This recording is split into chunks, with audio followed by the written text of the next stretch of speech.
Le géant aux chaussettes rouges, un conte de la rue Broca de Pierre Gripari. Il était une fois un géant qui avait des chaussettes rouges. Il était haut comme 3 étages et vivait sous la terre.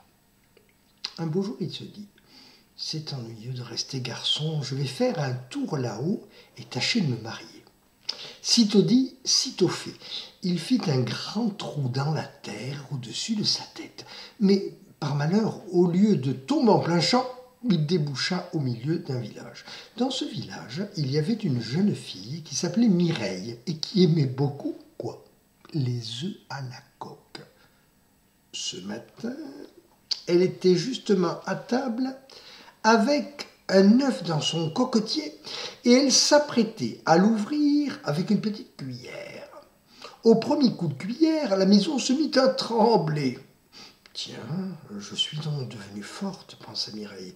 Au second coup de cuillère, la maison se mit à bouger. Oh, si je continue comme ça, pensa-t-elle, je vais tout démolir. Je ferai peut-être mieux de m'arrêter. » Mais comme elle avait faim et qu'elle aimait beaucoup les œufs à la coque, elle décida quand même de continuer. Au 3e coup qu'elle donna sur l'œuf, toute la maison saute en l'air, comme un bouchon de champagne, et à la place sortie de terre, la tête du géant apparut. La jeune fille, elle aussi, fut projetée en l'air. Par bonheur, elle retomba dans les cheveux du géant, de sorte qu'elle ne se fit point de mal. Mais voilà qu'en se peignant avec ses doigts, pour faire tomber les gravats de sa tête, enfin, moi j'ai pas de cheveux, mais bon, le géant la sentit qui remuait. Tiens, pensa-t-il, qu'est-ce que j'ai là?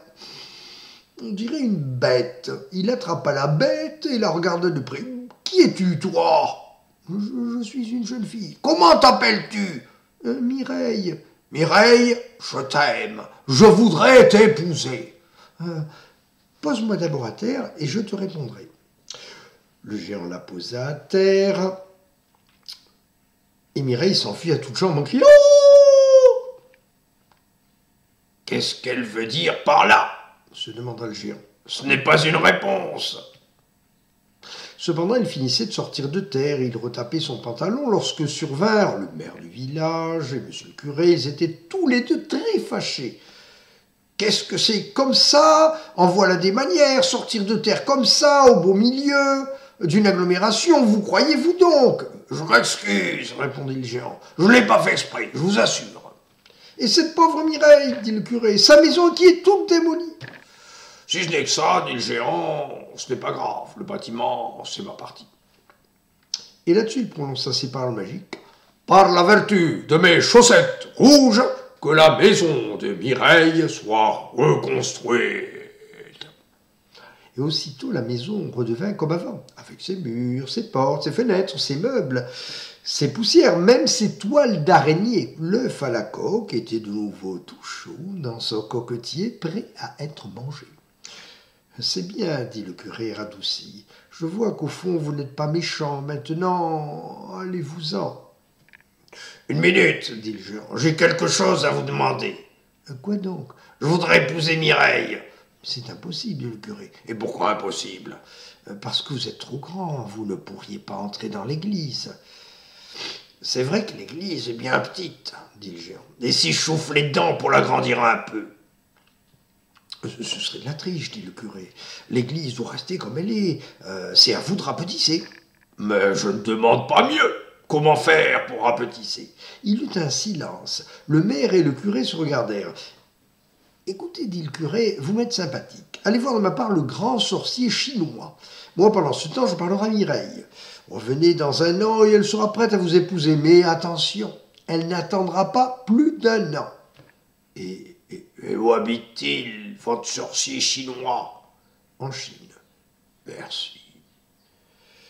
Et le géant se mit en route. Il lui fallut 3 mois pour arriver en Chine et encore 3 mois pour trouver le sorcier.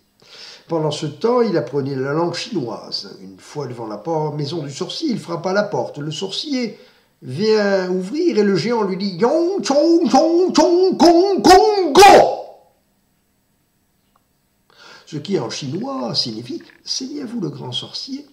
À quoi le sorcier répondit sur un ton légèrement différent « Yong chou chou chou kong kong go », ce qui veut dire « oui, chez moi, c'est moi, et alors ?» Le chinois, c'est comme ça, on peut tout dire avec une seule phrase, il suffit de changer l'intonation. « Je voudrais rapetisser », dit le géant toujours en chinois. « C'est bon, dit le chinois également. Attendez une minute. » Il rentra puis revint avec un verre de potiron magique. Mais le verre était trop petit, le géant ne le voyait même pas. Alors le sorcier disparut de nouveau, puis revint avec une bouteille. Mais la bouteille était trop petite. Le géant ne pouvait même pas la saisir. Le sorcier eut alors une idée. Il roula hors de la maison le grand tonneau de potions magiques, puis il le mit debout et en fit sauter l'un des fonds. Le géant but dans le tonneau comme nous dans un verre. Quand il eut bu, il attendit. Et il attendit, oh là là, la faute. Or, non seulement il garda la même taille, mais ses chaussettes de rouge qu'elles étaient devinrent vertes. Le grand sorcier chinois s'était tout simplement trompé de potion. Alors le géant entra dans une grande colère et se mit à crier très fort « Yong chou chou chou kong kong go » ce qui veut dire « Est-ce que tu te moques de moi ?» Le chinois s'excusa et revint avec un deuxième tonneau que le géant but et ses chaussettes redevinrent rouges comme avant. « Et maintenant, fais-moi rapetisser, » dit le géant au chinois, toujours en chinois. « Je regrette, » dit le chinois, « mais je n'ai plus de potion. »« Mais alors, comment je vais faire ?» s'écria le géant d'un ton désespéré. « Écoutez, » dit le chinois, « vous m'êtes sympathique. Allez voir de ma part le grand sorcier breton. »« Et où habite-t-il, votre sorcier breton ?»« En Bretagne. » Alors le géant s'éloigna en disant « Yong chou chou kong kong go » ce qui veut dire « merci ». Et le chinois le regarda partir en répondant « Yong chou chou chou kong kong go » ce qui veut dire « merci ». Et le chinois le regarda partir en répondant « Yong chou chou chou chou chou kong go » ce qui veut dire « pourquoi, pas de quoi, bon voyage ». 3 mois plus tard, le géant arrivait en Bretagne. Il lui fallut un mois encore pour trouver le sorcier breton. « Que voulez-vous » dit le sorcier. Le géant répondit « Yong chou chou kong kong go » Pardon, excusez-moi, dit le géant, je me croyais encore en Chine. Je voulais dire, pourriez-vous me faire rapetisser ? C'est très facile, les sorciers bretons. Il rentra chez lui, ressortit avec un tonneau de potions magiques. Tenez, buvez.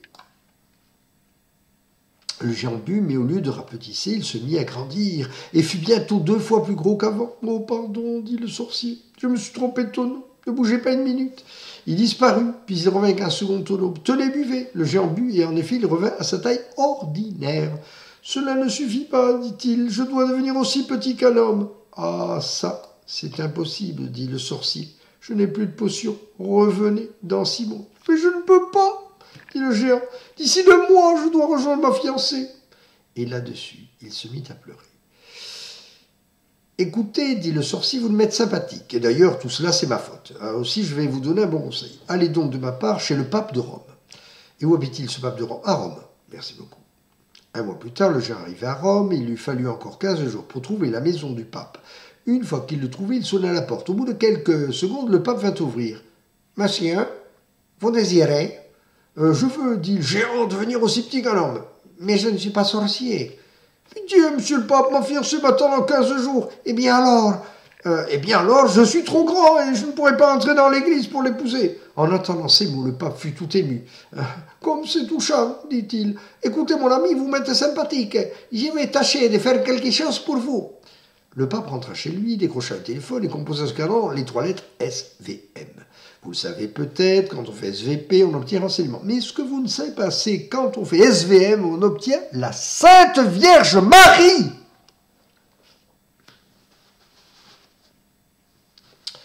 Si vous ne me croyez pas, profitez donc d'un jour où vos parents sont sortis et essayez. En effet, au bout de quelques instants, une petite voix se fit entendre. « Allô, ici la Sainte Vierge, qui est à l'appareil ? C'est moi, les papas de Rome.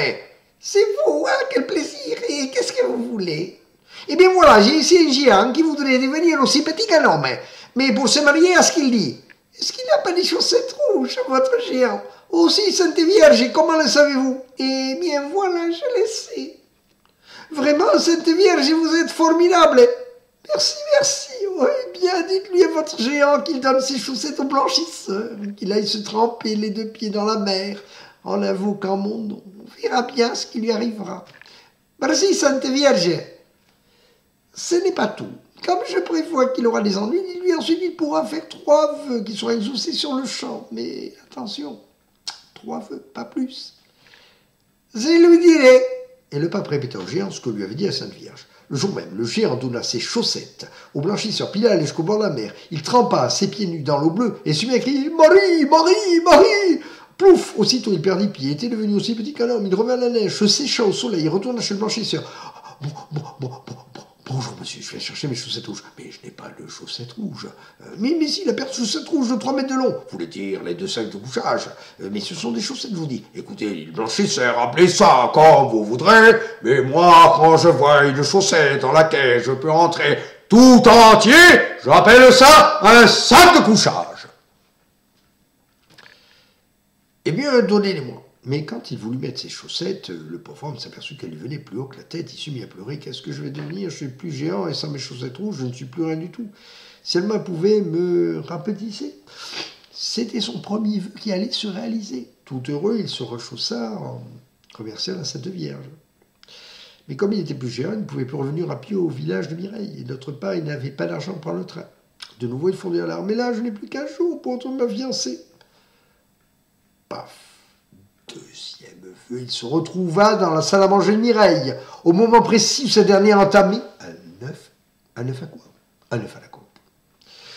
Dès qu'elle le vit, elle lui sauta au cou. « Oh, monsieur le curé m'a expliqué, lui dit-elle, je sais tout ce que tu as fait pour moi. Aujourd'hui, je t'aime.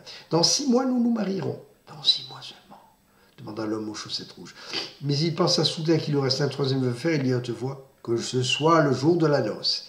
Il n'avait pas plutôt dit ça qu'il sortait l'aiguille en chaussettes rouges et en bel habit noir, avec Mireille à son côté, toute vêtue de blanc. Depuis ce jour, ils vivent heureux. Ils ont beaucoup d'enfants et lui, le père, gagne des sous pour toute la famille, à construire des maisons, ce qui lui est facile, par la vertu de ses chaussettes rouges.